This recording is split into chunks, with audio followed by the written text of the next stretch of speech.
Para hadirin yang saya hormati, pada kesempatan hari ini kita sadari bahwa kita semua masih dalam situasi melawan pandemi COVID-19 dan selama pelaksanaan seleksi dan pendidikan nantinya akan tetap memperhatikan protokol kesehatan guna mencegah penyebaran COVID-19 dan demi keselamatan kita bersama. Saat ini juga kita melaksanakan sidang kelulusan akhir seleksi penerimaan Bintara dan Taman Polri pada panitia daerah Gorontalo tahun anggaran 2021, dan adapun peserta seleksi pada tahun 2021 ini sebanyak Bintara Polisi Tugas Umum Hamil yang mendaftar pada waktu pertama adalah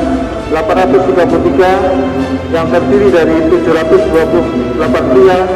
dan 105 wanita. Kemudian untuk Bintara kompetensi khusus 95 pria, sedang untuk tamtama 81 terdiri dari pendaftar pol air 11, kemudian pendaftar tanpa brimob 70.